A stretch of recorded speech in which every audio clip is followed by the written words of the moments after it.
Welcome everyone, James Scott here, and in this video we are going to talk about regression, which means roughly finding an equation that describes a relationship in a data set. Now regression is a huge topic in data science. No way we can cover it all in just one video, so come back, we'll consider it at length in future videos. Today, this lesson is just about the most basic kind of equation you can fit to a data set. A straight line, also known as a linear regression model.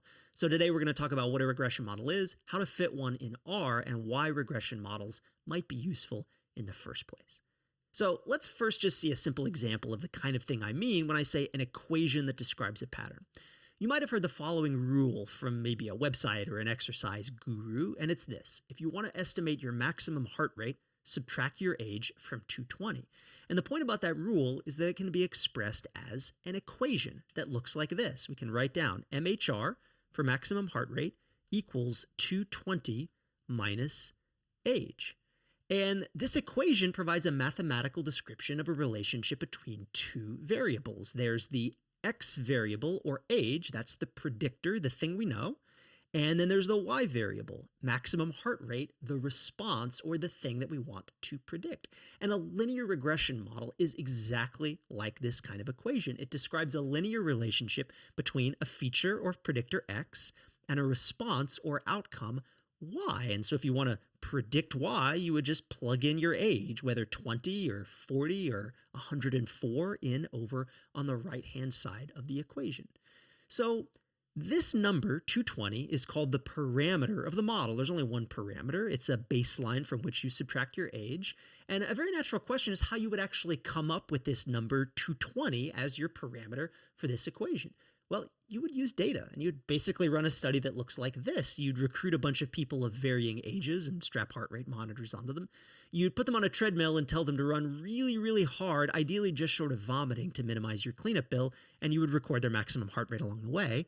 And then you would plot their data on a scatter plot and fiddle with that number, 220. It could be 210, it could be 230. Just keep fiddling with it until the resulting equation predicts people's actual maximum heart rates as well as possible.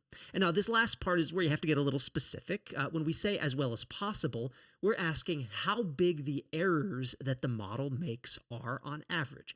No regression equation can be perfect. There's no way that you could predict everyone's maximum heart rate in the world perfectly, knowing only their age. You could compare two 35-year-olds and you'd get the same predictions, but likely two actual 35-year-olds would still have slightly different maximum heart rates because even after you account for age, there's still person-to-person variation. So all regression models are going to make errors, and this model right here is no exception. Nobody's actual maximum heart rate, if you measure it in a treadmill, is going to be exactly what this equation predicts. The point is that the best equation is the one that makes the smallest errors on average. And you can visualize what these errors look like if you take a look at a scatter plot like this. So this shows in gray the equation, labeled as equation 1 here, MHR equals 220 minus age, superimposed on a scatter plot of a bunch of individuals who actually did participate in a maximum heart rate study like this. But what this plot also shows is that there is a slightly more complex equation that fits the data even better, and it's shown in black here as equation 2, MHR equals 208 minus 0.7 times age. So if you want to say this out in words, like it's an IRS form or something, multiply your age by 0.7 and subtract the result from 208. The result is your best guess for your maximum heart rate without actually getting on a treadmill. And these two values, 208 and minus 0.7, fit the data best in the sense that the resulting line with that intercept and that slope pass mostly through the middle of the point cloud. It makes the smallest average errors in the sense that the average vertical distance of an actual person to where we would predict that person's maximum heart rate to be is as small as possible. So how do we actually know that these fitted parameters of 208 and minus 0.7 are the best? I mean, you could just guess and check until you're convinced that you can't do any better. And I promise you that in this particular case, you can't. Luckily, there's computers, and modern software packages like R do this in a much more intelligent fashion. They find that best fitting equation by cleverly exploiting matrix algebra and calculus in ways that, while I personally find fascinating, simply aren't worth going into in the context of this video. I mean, if you major in math or statistics or computer science, or maybe if you program statistical software for a living, those details are super important. I remember having to sweat them in my graduate training, but most people are safe in simply trusting that their software has done the calculations correctly. Okay, so that's a regression model. What would you use one of these things for? I claim that there are three very common and very generally applicable use cases for a regression model like this. And they are to summarize a trend, to make predictions, and to make fair comparisons. So what we're going to do here is show you how to fit a regression model in R, and then how to actually go through each of those use cases, summarizing a trend, making a prediction, and making a fair comparison. All right, so let's actually come back to the picture of the regression equation itself to understand use case number one, summarizing a relationship. How does maximum heart rate change as we age? Well, if you just turn to our fitted regression model, you look at the coefficients right here. That minus 0.7 describes the slope of that black line. And remember what a slope means from high school math. It means rise over run, or change in y, for a 1 unit change in x. So in words, as age changes by 1 year, from 35 to 36 or 47 to 48 or whatever, we expect that on average, somebody's maximum heart rate will decrease by minus 0.7 beats per minute. So that is a summary of a relationship in a data set. Of course, it's not a guarantee that your maximum heart rate is going to decline like this. I mean, just look, like everybody's points are pretty much off the line. Virtually all of the points are not perfectly described by that equation. That line just represents an average trend across lots of people and is a decent guess of how maximum heart rate would decline with age for the wider population. Now you might ask, that's the 0.7, the slope or the weight or the multiplier on age. What about this 208 over here? That's called the y-intercept, and it helps to kind of come back over here and draw a picture of what that y-intercept actually represents. Let's get our better equation right here. This is our least squares regression equation, fit by the principle of least squares to make the errors as small as possible on average. So what did this equation look like? Let's draw a little picture here where this is your age axis, this is your maximum heart rate axis. Let's call that, I don't know, 18 right there. That's about 70, and that's about 0 right there. So our data was kind of all sprinkled in here. We had 18-year-olds as the youngest participants in our study and 70-year-olds as the oldest. And that's just a cartoon of what the data looked like. And we drew a regression equation that passed, well, pretty much roughly through the middle of that point cloud. So what does the y-intercept, this 208, represents? It represents, well, let's carry this line up right here until it actually hits the y-axis, which is this imaginary, well, it's not imaginary here, I've actually drawn it, but it's this vertical line at x equals 0 right there. So that is the y-intercept of this line. So in a literal sense, what this line represents is our predicted maximum heart rate at x equals 0, i.e. when you plug age equals 0 into the regression equation. But of course, this literal interpretation is just silly. Newborns can't run on treadmills, and the youngest person in our data set here is 18. So kind of using the line to forecast what we would expect y to be over here represents a pretty dangerous extrapolation into this data-free zone over here. So what's the point I'm trying to make is that the slope is nearly always interpretable. It's rise over run, change in y for a 1 unit change in x. The intercept is always there by mathematical necessity. I mean, as this picture demonstrates, a line's got to cross the y-intercept somewhere, but only in some cases will it have a meaningful interpretation in the context of the problem. Here it doesn't. It's telling us what we would expect to do if we put an infant on a treadmill test, which is just plain silly. Okay, so that is use case number 1, using a regression equation to summarize a trend. Usually you're focused on the slope there, rise over run, change in y for a 1 unit change in x. Sometimes you're interested in the intercept, but either way, there's a 2-number summary of a big point cloud from your data set representing an average change. Use case number 2 is to make a prediction. And we can see this both geometrically and algebraically. Let's look at the geometric picture first. Let's say that we had somebody who was 28 years old, And we wanted to make a best guess for their maximum heart rate without actually making them run through the living hell of a treadmill test that makes you nearly vomit. Well, what would you do? It's pretty straightforward geometrically what that would look like. You would come to the x-axis for the value of x where you want to make a prediction. That's like about right here, 28. You would kind of come up here until you see where that line hits on at your value of x. And then you would read off the corresponding prediction, which here looks to be, I don't know, somewhere around 187, 188, call it.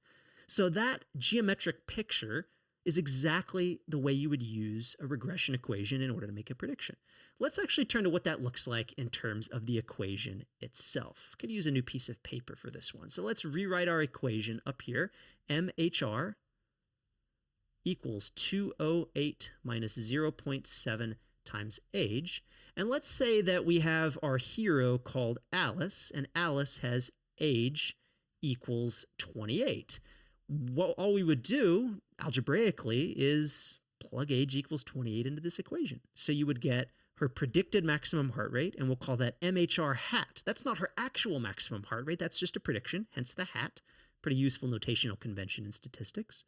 Equals 208 minus 0.7 times 28. I don't know what 0.7 times 28 is off the top of my head, so let's come to this handy dandy calculator that I picked up in like 1994 at a garage sale, times 28. That number is 208 minus 19.6. And well, let's just again do that. 208 minus 19.6. I get 188.4. So that's our best guess for our hero's maximum heart rate without actually putting her on a treadmill. Now, as you can see, like this can get a little bit laborious if you decide to do this by hand. It's much easier if you can get your software to do these kind of plug-in predictions for you. And that's exactly what we're going to do now. We're going to turn things over to R. So let's just fire up my laptop screen over here. And I've got two data sets that I've imported. Now, just as a note, I'll put a link in the description if you're unfamiliar with the idea of importing a data set or working with a library. There's a little bit of scaffolding you need in order to understand this R code. So check that out and feel free to do a little bit of a rewind in the online book that I've got linked in the description. But I've got a data set imported here. It's called heart rate, and there's two columns, age and HR max. Every row is a person, and this is the measurements from an actual treadmill test, the actual person's age and their actual measured maximum heart rate on the treadmill. Let's focus on this one first. Okay, so I'm going to come over here. I usually need the tidyverse library, so it's pretty much force of habit to stick it at the top of all my scripts. So there we are. And now, first things first is to actually fit the model. So I'm going to call this, I'll call this model LM HR max, because that's what it's a linear model for.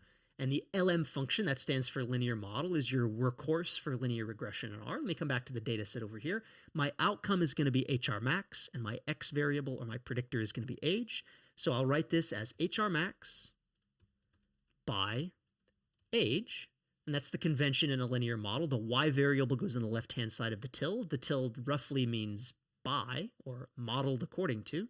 And the right-hand side is for your feature or your X variable. And now we also have to tell R where to find these two variables, and they're in the data set heart rate. I just auto-completed there. Let's fit that model. We're done. All right, now we can do both of these use cases here. We can summarize the trend, and we can make some predictions. So to summarize the trend, remember what we need are the coefficients of the model. So let's use coef, LMHR max here. And that'll just tell us the fitted coefficients. And here they are. I mean, I rounded these off to 208 and minus 0.7, but here they are in all of their 7 decimal place glory. And that number right there, about minus 0.7, represents your trend, your change in Y for a 1 unit change in X. Here, 1 additional year on the calendar.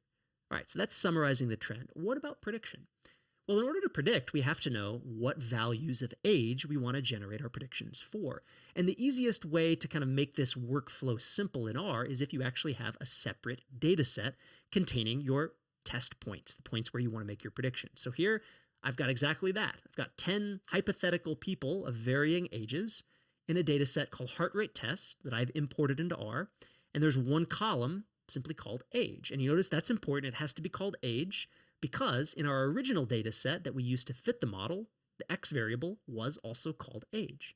Okay, so I've got that data set imported, I've got the model fit up here, I can now call the predict function. And predict expects two things. It expects the model itself, so that's called lm_hr_max. That's the first input to the function, or first argument. The second argument is the points where I want to generate my predictions, and those are stored here in this data set called heart rate test.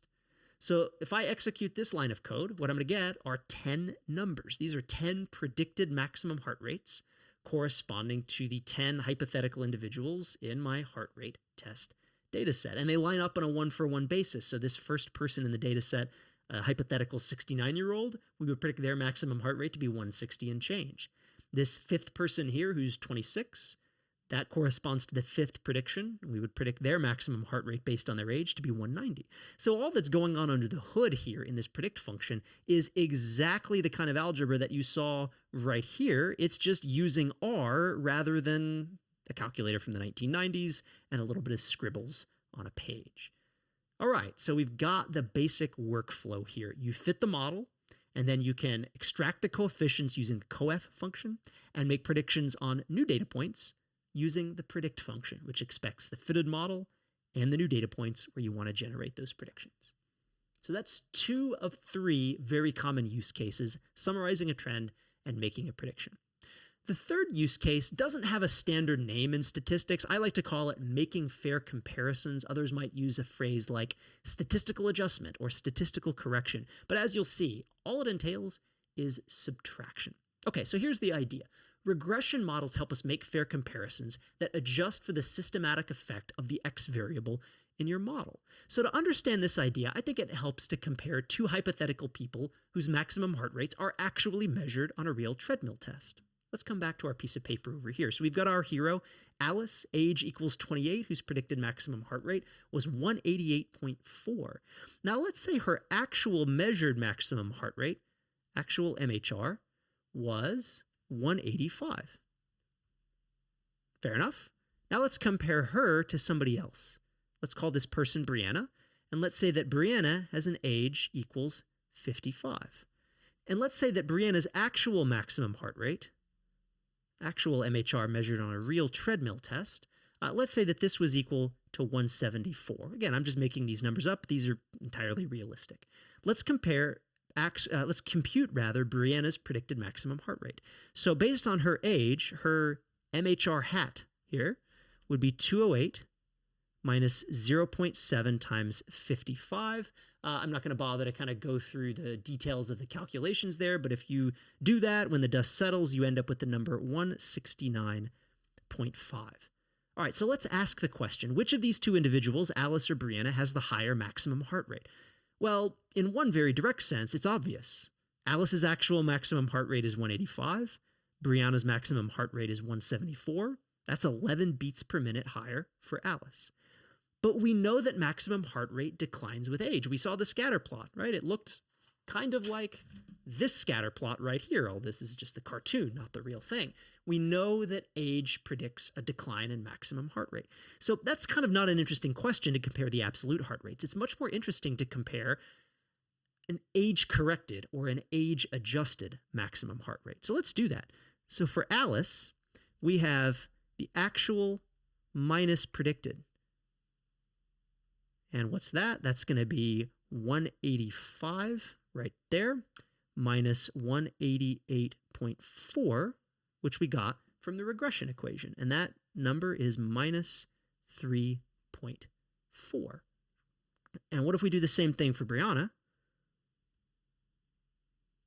Her actual minus predicted is going to be, well, actual is 174, predicted is 169.5, and that is positive 4.5. So this analysis would lead us to conclude that while Alice has the higher maximum heart rate in an absolute sense, that Brianna actually has the higher heart rate for her age, because her maximum heart rate is 4.5 units above what you'd expect based on her age, while Alice's is 3.4 units below what you'd expect based on her age. So this example illustrates how you can use a regression model to make comparisons that adjust for the systematic effect of some variable, and in this case, age. Fair comparison in this case, just means subtraction. You take the difference between actual outcomes and expected outcomes, and then you don't compare the actual y values, you compare those residuals or those differences. In other words, just compare actual minus predicted, and you'll get a sense for which y is higher, adjusting for the x variable.